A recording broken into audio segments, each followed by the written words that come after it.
Hello everyone, welcome to my channel Ease Learning.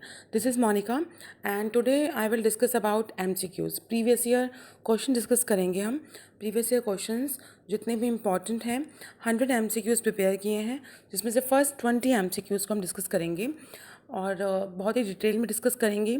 और आपसे request है कि इन MCQs के बाद आप जो यूनिट 1 की प्लेलिस्ट है वो ज़रूर एक बार चेक करें, जिसमें आइडियलिज्म, प्रैग्मेटिज्म, नेचुरलिज्म सारे इज़्म हैं, सारे ऑथर्स के बारे में मेंशन है और डिटेल वीडियो लेक्चर्स अवेलेबल हैं ताकि आपकी एक अच्छी प्रैक्टिस हो पाए.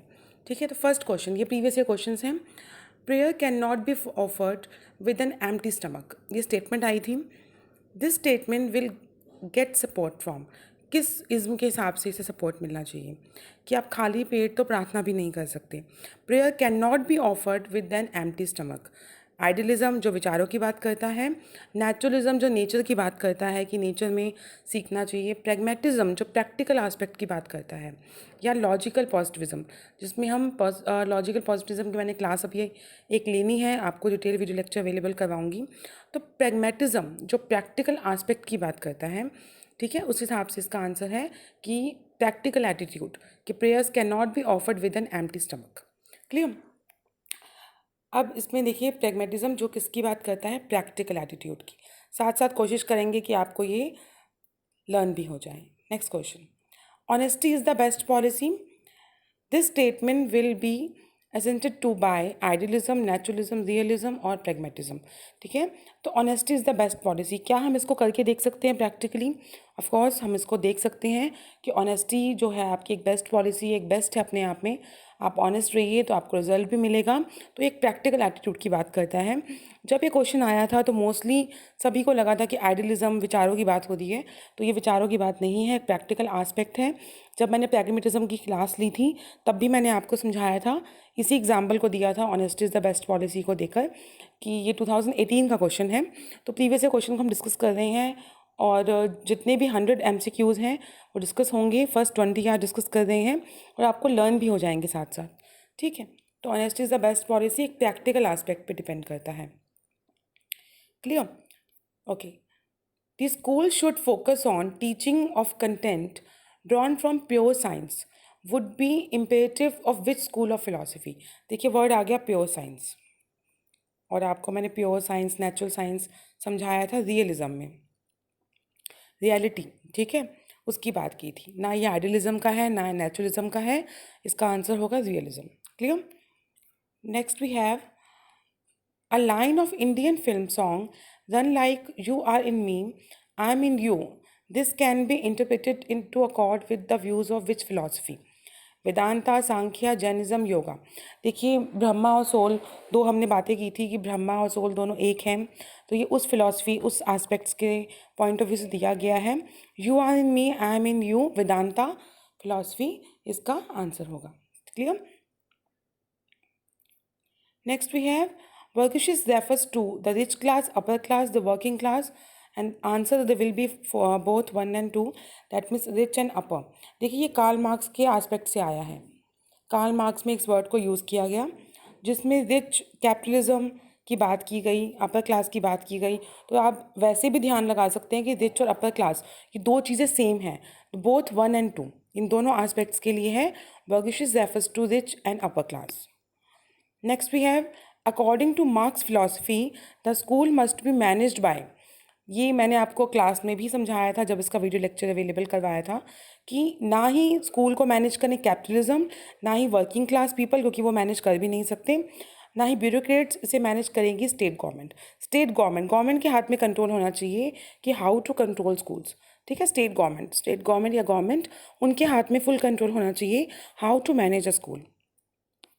Next we have individual difference are given least importance in idealism. बहुत ही ईजी क्वेश्चन कि आइडियलिज्म में ही सिर्फ इंडिविजुअल डिफरेंस को कम इंपॉर्टेंस दी गई. ठीक है, ये बहुत बार बता चुकी हूँ मैं ऑलरेडी क्लास में भी. रियलिज्म, नेचुरलिज्म, प्रैग्मेटिज्म ये भी इसके कंप्लीट आंसर नहीं है, बट आइडियलिज्म में इसको कम इंपॉर्टेंस दी गई. द कंसेप्ट ऑफ प्रत्ययसुमते that nothing happens without a cause and effect की बात किस में की गई थी? बुद्धिज्म में. ना ही जैनिज्म में, ना ही वेदांता में, ना ही सांख्या में. ठीक है। तो कॉज की बात की गई कि कोई रीज़न के बिना कुछ नहीं होता, is always connected with the Buddhism. एक एक बार आप जब वीडियो लेक्चर्स भी देखेंगे तो आपको काफ़ी नॉलेज मिल जाएगी। जो आप पीडीएफ और कंटेंट के पीछे भागते हैं, पीडीएफ आपको अवेलेबल होंगे, सारे पीडीएफ मिल भी रहे हैं व्हाट्सएप ग्रुप पे, लेकिन जो नॉलेज आपको वीडियो लेक्चर देखकर मिलेगी, आपकी कंसेप्ट फॉर्मेशन होगी, वो लिखे हुए से नहीं मिलेगी। ठीक है। तो इसका भी वीडियो लेक्चर के साथ साथ आपको पीडीएफ मिल जाएगा व्हाट्सएप ग्रुप पे, और बाकी वीडियोस का भी दिया है मैंने, लेकिन वीडियो लेक्चर देखिए, उसमें कंटेंट और कंसेप्ट फॉर्मेशन की तरफ जाइए। ठीक है। Next we have questions is the criteria of truth in idealism. देखिए क्वेश्चंस मीन्स स्पष्टता या क्लैरिटी की बात करता है ये। तो ये बात की गई है आइडियलिज्म में, विचारों की बात की गई है कि विचारों का शुद्ध होना कितना इंपॉर्टेंट है, क्लैरिटी, स्पष्टता, इसकी बात की गई है। Who among the following is an existentialist thinker. देखिए एक्सटेंशनलिज्म में बात की गई थी प्रॉब्लम की, कि हम दुनिया में आए हैं तो प्रॉब्लम भी होगी, ठीक है, और आपको दिक्कत भी होगी, उसका सोल्यूशन भी आप ढूंढेंगे, बिना उस इफेक्ट भी आएगा। तो ये बात की गई थी स्टारे ने। वो अमंग द फॉलोइंग, ये आपको मैंने एक्सपॉन्ड जब करवाया था कि वो इज़ द डेवलपर, तो तभी मैंने इनका नाम आपको बताया था। एक्सपोनेंट कौन है? That is Sartre. ठीक है। एक्सटेंशनलिस्ट थे Jean Paul Sartre, full name है इनका Jean Paul Sartre. Clear? Those who educational philosophy is based on pragmatism will reject the scientific method of experimentation। क्या वो रिजेक्ट कर देंगे साइंटिफिक मेथड? नहीं। Accept the complete objectivity is possible? बिल्कुल नहीं, complete objectivity नहीं आप एक्सेप्ट कर सकते। एक्सेप्ट द स्टिमुलस रिस्पॉन्स, इसका कोई मतलब नहीं है यहाँ पर। Claim the knowledge is tentative and truth is relative. ये स्टेटमेंट तो आपको याद हो जानी चाहिए क्योंकि बहुत बार क्वेश्चन आ चुका है। Claim that knowledge is tentative, knowledge आपकी कैसी है? टेंटेटिव है, means temporary. And truth is relative, truth को आप रिलेट कर पाएंगे, कोई भी कंप्लीट ट्रुथ नहीं है, truth is relative. Is pragmatism, based on pragmatism. As per Jain philosophy, a discipline cannot attain definite knowledge because, क्यों नहीं definite knowledge मिलती? Because the truth is fleeting in nature, nature की बात कोई नहीं की। The truth is multifaced, obviously यही answer है। बाकी भी देखिए, the truth is bound by working as पुद्गुल, पुद्गुल वर्ड नहीं था उसमें, ठीक है। द ट्रुथ को हम पुद्गुल के हिसाब से, पुद्गुल जो था वो उसकी सराउंडिंग्स की बात थी। The truth is out of reach of human mind, human mind के परे है, ऐसा भी कुछ नहीं। जैन फिलॉसफी में एक ही इंपॉर्टेंट चीज़ पे फोकस किया गया, दैट इज़ ट्रुथ इज़ मल्टीफेस्ड। ठीक है। मल्टीफैक्टेड, मल्टीफेस्ड या मल्टीफैक्टेड कहेंगे आप, कि मतलब एक ट्रुथ नहीं है। द ट्रुथ इज़ मल्टीफैक्टेड और multifaced, you can say. Next we have, which one of the following combination is correct reason? With education, philosophy और एजुकेशन को कंबाइन करना है आपको, बहुत ईजी है, सिर्फ कन्फ्यूजन हो जाती है ऑप्शंस जब आप देखते हैं तो। Philosophy is an oldest discipline, बिल्कुल ये बात सही है, लेकिन क्या इसका एजुकेशन से कोई कनेक्शन है? नहीं है। Philosophy helps in understanding educational concept in a holistic way, that's true. Philosophy help करती है आपको एजुकेशनल एस्पेक्ट को समझने में।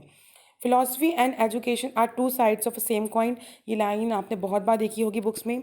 Philosophy helps in developing a better personality, that's true. Philosophy analysis of educational concept helps in developing a rational viewpoint. ठीक है। That means ए को हम स्किप करें तो B C D E they all are correct, they all are connected with the education. और आपको यही पूछा है, first one is also correct but it's the oldest discipline, तो इसमें एजुकेशन की कोई बात नहीं की गई है, तो option C is the right answer. अच्छा, ये क्वेश्चन एक इसका आंसर जो नेट के हिसाब से है वो गलत है, और कुछ स्टडी भी की मैंने, वो is not in favour of logical analysis. देखिए कैंट को छोड़कर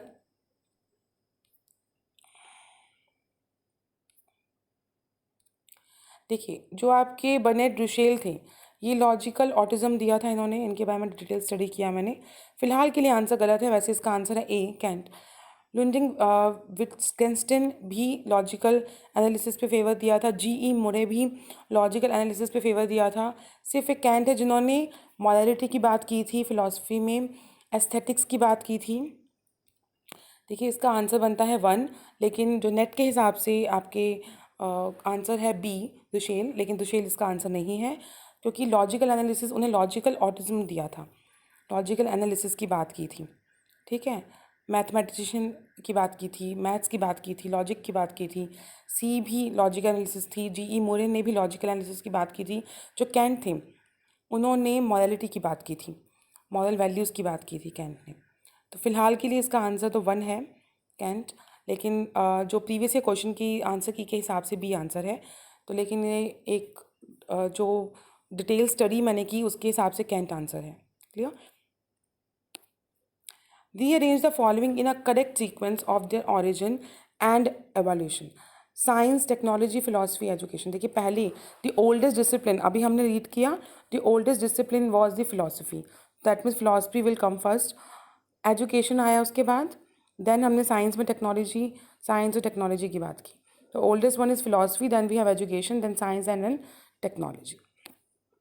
Who among the following is the founder of Nyaya? That very easy question, Gautama. ये आपको मैंने करवा दिया है पहले भी। न्याया जो डेवलप किया था गौतम ने। Next we have in two sets given below, set 1 and set 2। Clear?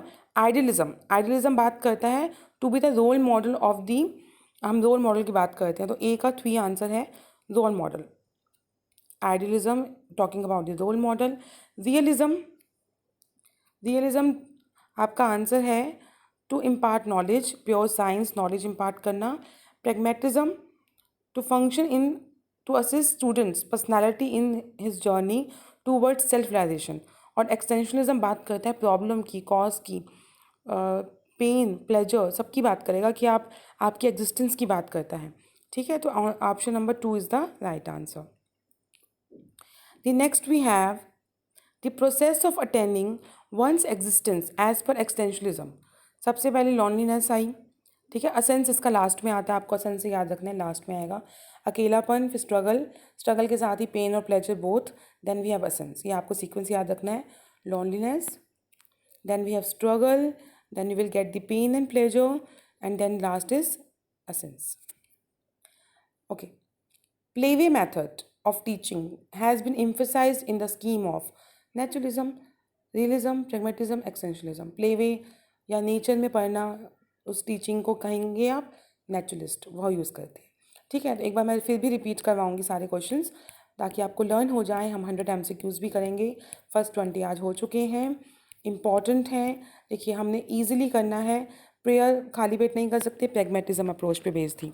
Then honesty भी आपके प्रैग्मेटिज्म अप्रोच पे बेस्ड है। प्योर साइंस में रियलिज्म की बात की गई। Then you are in me and I mean you, 2-3 बार ये क्वेश्चन रिपीट हुआ है। तो वेदांता, ब्रह्मा और सोल की बात कर रहे हैं कि दोनों एक ही हैं, उसकी फिलॉसफी है ये। Then Burgishes refers to the upper and the rich class developed by the Karl Marx. Karl Marx ने डेवलप किया था ये कंसेप्ट, फर्स्ट टाइम यूज़ हुआ था। और मार्क्स फिलोसफी के हिसाब से the state government, the government should take the charge of school, कि स्कूल का चार्ज जो है ना कैपिटलिज्म के पास हो ना वर्किंग क्लास के पास, गवर्नमेंट डिसाइड करे कि स्कूल में कैसे टीच करना। ये आपको मैंने लेक्चर में भी समझाया था, लेक्चर से ही बहुत क्वेश्चन आए हैं। इंडिविजुअल डिफरेंस, आइडियलिज्म में कम इंपॉर्टेंस दी गई है। The concept of Pratyaya समुदय, cause की बात की गई है बुद्धिज्म में। Conscience is the creation of truth in idealism, स्पष्टता, क्लैरिटी, तो यहाँ पे वर्ड यूज़ किया गया है। ठीक है, then who among the following is an existentialist thinker, Jean Paul Sartre, and those whose education philosophy is based on pragmatism. ये आपको लाइन याद ही हो जाएगी, इतनी बार आप क्वेश्चन देखेंगे। Claim that knowledge is tentative, truth is relative.